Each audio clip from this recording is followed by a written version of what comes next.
The pavement stuck to the soles of her sandals as Malia stepped out of the glass front apartment for the last time. It was 42 degrees Celsius in London, the highest ever recorded. The kind of heat that didn't just weigh on your body. It wrapped around your mind like gauze. Slow, suffocating, impossible to escape. Behind her, the building's sleek exterior reflected a warped version of the city. Ahead of her, the streets shimmered. A man in a sweat-drenched business shirt ran for a bus. A child cried about an ice cream melting down their wrist. Malia just walked. She carried one bag, a navy blue duffel with fraying edges. Inside were 4 blouses, 2 pairs of jeans, a journal she hadn't touched in 3 years, and a toothbrush that still smelled faintly of him. She didn't take anything else. Not the dresses he picked out for her. Not the gold necklace he insisted made her look less hard. Not the photos from Santorini. Especially not those. Malia reached the end of the street, paused at the crossing, and felt the heat pulsing off the tarmac. She closed her eyes for 3 seconds. Only 3. In those seconds, the memory of the gala returned, uninvited. The lights had been too bright, the champagne too warm, and the pianist at the corner of the ballroom too loud. But it was Theo's voice she remembered clearest. Whispered with a smile as he leaned in for a photo. "Try not to embarrass me tonight." Later, when she'd tried to leave early, he'd raised his voice, not yelling, just enough to draw attention. "Malia, again with the moods? Christ, you're exhausting." She didn't respond. She never did. She crossed the street. The flat she was headed to was in Bethnal Green. Small, 2nd floor. No air conditioning. She'd only seen it once, a rushed viewing with a half-asleep agent who'd yawned and said, "It's nothing fancy, but it's clean." It was all she could afford. By the time she reached it, her arms ached and her scalp was damp. The hallway smelled like sweat and boiled rice. She climbed the stairs, let herself in, and dropped the bag at the door. For a moment, she just stood there. No one called her name. No voice echoed from the living room asking where she'd been. No heavy sigh filled the silence. It was quiet. Too quiet. The flat had no furniture, just a mattress on the floor, 1 chair in the corner, and a fan that didn't work. The air inside felt like a closed mouth. She peeled off her top, stood in her bra, and walked to the window. The sky outside was bleached, so pale it looked like bone. Across the alley, someone blasted Afrobeat from a tinny speaker. Someone else argued about rent. A pigeon flapped awkwardly on a windowsill. She stared, but her mind replayed something else. Last winter. Theo lighting a scented candle, handing her a glass of red wine, sitting close on the couch, brushing hair from her eyes. "I'm not the bad guy," he'd said. "You make me out to be a monster, but I'm not. I just want us to be okay again. You've changed. You used to be fun." She had apologized that night, then cried herself to sleep next to a man who never once admitted to breaking her. Back in the present, Malia turned away from the window and lay on the mattress. No sheets, no pillows. Just her, the sweat pooling in the small of her back, and the steady tick of the wall clock. The fan made a soft, pathetic whirring sound once, then stopped. Dead. She didn't sleep. She just lay there, letting the heat wrap around her bones, letting her silence say what she couldn't. Because despite what he believed, she hadn't left out of rage. She left because the fire inside her was dying, and if she stayed any longer, she wouldn't just lose the marriage. She'd lose herself. The following morning, the sunlight sliced through the window like judgment. Malia woke up sticky. Her shirt clung to her chest, and her thighs stuck to each other as she rolled off the mattress. She checked the time, 6:42 a.m. Her alarm hadn't gone off, or maybe she never said it. Her brain was still fogged from the night. No dreams, just a long, hot blur. In the tiny kitchen, the tap coughed out warm water. Nothing cold. She splashed some on her face anyway, watching herself in the cracked mirror above the sink. The reflection didn't feel like her. Puffy eyes, chapped lips, hair wild with sleep and sweat. She didn't bother with makeup. At the bus stop, the air was already humming with heat. The city wasn't meant for this kind of weather. It clung to everything, like grief. She boarded the 254, found a seat by the window, and let her forehead rest against the glass. The city sped past, plastic fans for sale on corner stands, teenagers drinking bottled water like it was gold, a man fanning himself with a pizza box. Every face looked tired. At work, the office smelled faintly of deodorant and stress. Her desk was near the window, which meant zero breeze and too much glare on the monitor. She opened her email. 47 unread messages. She answered the first one, then the second. By the third, her vision started to pulse. "Malia!" a voice called. It was Lena, her manager, always too cheerful, like she didn't believe bad moods were allowed inside corporate walls. "You okay? You look warm." "I'm fine," Malia said quickly. Just the heat." Lena tilted her head. "You sure? You've looked out of it lately." Malia forced a smile. "I'm good. Just adjusting." Lena nodded, hesitated, then walked away. That word clung to her like the heat. Everyone expected her to be adjusting, to bounce back, to survive without making a scene, to dissolve the pieces of herself that didn't fit the polished office aesthetic. She answered more emails, took a call, sat through a meeting about client onboarding where nobody asked her anything, even though she had more experience than 3 of the men combined. She texted back a friend who messaged, "Heard you and Theo split. That true?" She didn't reply. She just put the phone face down on the desk. By 4:12 p.m., her ears were ringing. The air in the office felt thinner. People laughed about the heat wave like it was a joke. Someone passed around melted chocolate from a birthday tray. Malia stood up to get water, and the floor tilted. Everything went sideways. She grabbed the edge of her desk, but it wasn't enough. The next moment was just sounds, gasps, a chair clattering, someone calling her name, and then blackness. When she opened her eyes, she was lying on the carpeted floor with a circle of faces staring down at her. Her first thought was that she hated the attention. Her second was that she hadn't eaten all day. "Jesus, Malia," Lena said. "You scared the hell out of us." Malia blinked. "Did I faint?" Someone handed her a bottle of lukewarm water. "We called someone," a voice said. "No," Malia sat up too quickly. "I'm fine. I just didn't sleep well." "You really should take the rest of the day off," Lena said, crouching. "Go home, yeah? Or see someone." "I'm fine," Malia insisted. She wasn't. But she'd rather choke on the lie than cry in front of people who'd just gossip about it later. They watched her as she packed her things. She smiled at them, like she owed them something. Outside, the heat slapped her. It was worse than before, heavy, humid. London's kind of heat made you sweat under your skin, made the city smell like metal and burning rubber. She walked instead of waiting for the bus. Her legs shook a little, but she liked the ache. It distracted her from everything else. On the way home, she stopped at a corner store, bought a pack of crackers and a cold drink that warmed within 5 minutes. The man behind the counter looked at her receipt, then at her. "Rough day?" She nodded. "Supposed to cool down by next week," he offered, as if the weather was the problem. She didn't reply. Back at the flat, she collapsed on the mattress and stared at the ceiling. Her head throbbed. Her throat was dry. But what really hurt was the memory she hadn't meant to remember. Her wedding day. How he kissed her in front of everyone, perfect and smiling. How the room clapped. How someone whispered, "They look like a magazine cover." And how, later that night, he said, "I'm just glad you didn't mess anything up this time." He had smiled when he said it. Software playful, cruel. She never forgot that smile. Now, in the stifling heat of her near-empty flat, she closed her eyes and whispered into the air, "I'm not going back." Even if no one believed her. Even if the heat never broke. Even if her body betrayed her again and again, she wasn't going back. The days blurred. Heat still lingered, but the sun had started setting earlier. The orange glow bled across the windows around 8:15 p.m.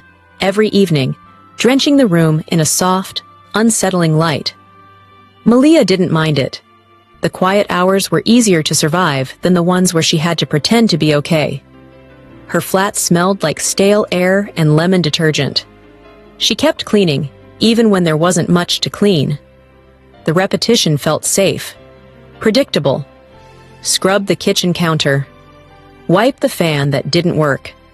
Fold the clothes she barely wore.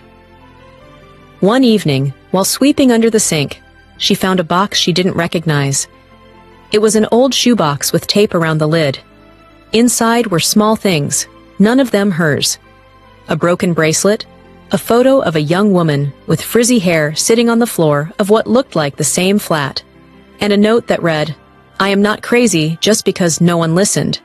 Malia froze. The handwriting was rushed, almost angry. The note wasn't dated, there was no name. Just that one sentence, screaming without sound. She put the box back, slowly. That night, she lay on the mattress and stared at the ceiling fan again. Still broken, still silent. Like the woman in the photo, like her. On Saturday, she tried to go out. Tried. She put on jeans, tied her hair up, and even wore lipstick for the first time in months. But the moment she got to the door, she hesitated. Her fingers gripped the knob, but her feet stayed still. What if he was out there? Not Theo. No, she hadn't seen him since she left. But the ghost of him. The way people looked at her now, quietly asking, how bad could it really have been? After 10 minutes of standing there, she let go of the handle and sat back on the floor. It was too much. The world still felt too loud. The knock came around 4:20 p.m. She jumped, heart thudding, instantly alert. She hadn't ordered anything. No one ever visited. She cracked the door slightly. A woman stood there, late 60s, gray scarf tied neatly around her head, loose linen trousers, and a box fan in one hand. "You're the one in 2B, right?" Malia blinked. "Yeah. I'm Elsie. Live across from you. Figured you could use this. That place gets hellishly hot. Fan's half dead, but it works better than nothing." Malia hesitated, then opened the door wider. "Thank you." Elsie walked in like she'd lived there before, placed the fan down, looked around. "Bare," she said. "But I've seen worse." Malia almost smiled. Elsie didn't ask questions, didn't pry, just plugged in the fan and turned it on. It coughed a bit, then whirred. "I've lived in this building for 32 years, Elsie said. "People come and go. Some come to run, others come to recover." Malia didn't respond. Elsie watched her, eyes steady. "You look like someone learning how to breathe again." That made Malia pause. Her lips parted slightly. No one had ever put it that way before. Elsie grabbed her scarf, retied it, and headed for the door. "I left biscuits in the bag. They're not poisoned, don't worry, just stale." And just like that, she was gone. Malia stared at the door for a long time after it closed. That night, she sat beside the window, scribbled in her old journal, and ate stale biscuits while the fan hummed softly. She started journaling again the next morning. It wasn't intentional. She just opened the book and let her pen move. "I think I disappeared slowly, not all at once. Every time I stayed silent when he corrected me in public. Every time I let go of something I loved because it annoyed him, I died in tiny pieces." The words came like bleeding. "He never hit me, so nobody will believe me, but his voice was a leash, his touch was a contract, and I signed it every day." She closed the journal, pressed it to her chest, and exhaled shakily. The silence in the room wasn't empty anymore. It felt full, of memories, of truth, of the part of her that hadn't spoken in years. That week, she bought a cheap second-hand desk off Facebook Marketplace, hauled it up the stairs herself, assembled it on the floor with aching arms and scraped knees. When she was done, she sat at it and placed her journal at the center. Then she opened a blank Word document. The screen blinked at her. She typed the sentence. "This flat isn't haunted. I am." Then, slowly, she began to write. The dress didn't fit quite right. It had been tucked in the back of Malia's wardrobe for months, a navy wrap with small gold buttons and sleeves that used to flatter her arms. Now, it just felt unfamiliar, like a costume borrowed from a version of herself she hadn't seen in a long time. She tugged at the fabric in the mirror, adjusted the neckline, then stared. No bruises, no bandages, no mascara running down her cheek. Just her. But she still didn't look like someone ready to be taken seriously. Still, she went. The interview was at 11 a.m. in an office near Liverpool Street. Clean glass doors, white walls, and silent air conditioning that reminded her of boardrooms and professional lies. The receptionist didn't look up when Malia signed in. She just pointed vaguely to a couch. Malia waited, crossing and uncrossing her legs. Her palms were damp. Her CV sat neatly in a folder on her lap, highlighting all the things she'd done before her life unraveled. It still looked good on paper. Human Resources Director, Brand Strategist, Training Lead, but it didn't list the full truth. The year she disappeared, the gaps she had to lie about, the breakdowns, the exit. A man in a fitted gray suit called her name. Ms. Thorne? She stood, her legs almost buckled, but she smiled, steady. He led her into a glass-walled room with a single table and 2 chairs. His name was Julian, early 40s, polite, sharp eyes. No nonsense. "Thanks for coming in," he said. She nodded. "Thank you for the opportunity." The usual questions began. She answered with calm clarity. "Why did you leave your last role?" "To focus on personal growth." A lie, but the kind that fit neatly on office paper. "What strengths do you bring to the role?" "Team leadership, conflict resolution, communication under pressure." God, if only they knew. Julian scribbled notes. He didn't smile much, but he was listening. Then came the question. "So, this might be off topic," he said, glancing at her CV again. "But, did you used to be married to Theo Thorne?" The name landed like a punch to the throat. Malia blinked. "Excuse me?" Julian looked up. "Theo Thorne, journalist, BBC panelist sometimes. He wrote that book on modern politics, Uncivil Britain." She smiled, but it didn't reach her eyes. "No relation." He studied her for a moment, nodded, and moved on. She answered the rest of the questions mechanically. Her heart had left the room. She could feel it standing somewhere outside, pacing in the hallway. When it was over, she thanked him again, shook his hand, and left. The moment she stepped onto the street, she gasped like someone breaking the surface of water. The sun wasn't as cruel today. A soft breeze tickled her skin, but her palms still shook. The name had triggered something in her she didn't realize was still so raw. She found a small cafe, ordered tea, and sat in the back where no one would see her cry. Except she didn't cry. She just sat there, jaw tight, back straight, eyes focused on nothing. That night, she sat at her desk. The glow of her laptop bathed the room in pale light. Her email was open. One new message. From Theo Thorne, subject, "You look different." She didn't open it. She didn't need to. The preview line read, "Saw a photo of you. Someone tagged you in a background shot at some tech event. You looked different.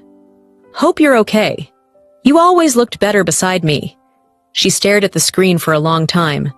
Then, without flinching, she deleted it. Then she opened her blog. It wasn't public, not yet. But she'd written 6 drafts under a pen name, pieces about starting over, about what it means to vanish while still existing in plain sight, about how abuse wasn't always bruises. Tonight, she clicked Publish on one of them. Title, The Art of Being Left Behind While Standing Right There. She sat back and let the silence fill the room again. But this time, it wasn't suffocating. It was hers. Back at the flat, she collapsed on the mattress and stared at the ceiling. Her head throbbed. Her throat was dry. But what really hurt was the memory she hadn't meant to remember. Her wedding day. How he kissed her in front of everyone, perfect and smiling. How the room clapped. How someone whispered, "They look like a magazine cover." And how, later that night, he said, "I'm just glad you didn't mess anything up this time." He had smiled when he said it. Software. Playful. Cruel. She never forgot that smile. Now, in the stifling heat of her near-empty flat, she closed her eyes and whispered into the air, "I'm not going back." Even if no one believed her, even if the heat never broke, even if her body betrayed her again and again, she wasn't going back. The days blurred. Heat still lingered, but the sun had started setting earlier. The orange glow bled across the windows around 8:15 p.m. every evening, drenching the room in a soft, unsettling light. Malia didn't mind it. The quiet hours were easier to survive than the ones where she had to pretend to be okay. Her flat smelled like stale air and lemon detergent. She kept cleaning, even when there wasn't much to clean. The repetition felt safe, predictable. Scrub the kitchen counter. Wipe the fan that didn't work. Fold the clothes she barely wore. Malia wasn't much of a cook, never had been. Back when she lived with Theo, the kitchen had been more of a showroom. Sleek marble countertops, designer appliances, shelves lined with spices they never used. He'd hired a private chef for dinner parties. For day-to-day meals, it was usually takeout. Now, in her little flat, cooking was survival. Something she did with quiet defiance.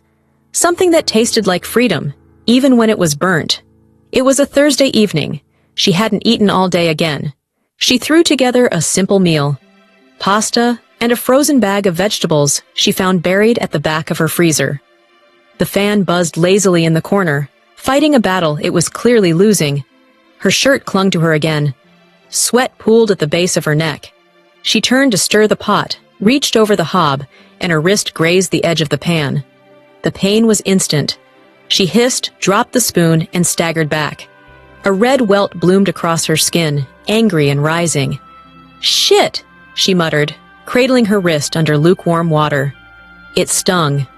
She blinked fast to hold back the tears, but not because of the burn, because the silence in the room suddenly felt louder again. Thicker. Theo would have told her she was being dramatic. He always said that when she reacted to pain. "You're not bleeding," he once told her, when she'd fallen down a flight of 3 steps during a trip to Lisbon. "You just like attention." Malia stared at her reflection in the dark kitchen window. Her wrist throbbed, her chest ached more. And then, she laughed, loud, strange, raw. It bubbled out of her like something breaking loose. Not polite laughter, not a laugh shared with someone else, just her. She laughed harder. Tears sprang to her eyes, not from the pain, but from the absurdity of it all. Here she was, in a too-hot flat, with a burned wrist, sweating into her pasta, and somehow, freer than she'd ever been. Later that evening, Elsie knocked again. She always did, around 9 p.m., after her nightly tally routine. "I made tea," she said, holding out a chipped mug. "You've got the kind of face that says no one's made you tea in a while." Malia smiled, taking it.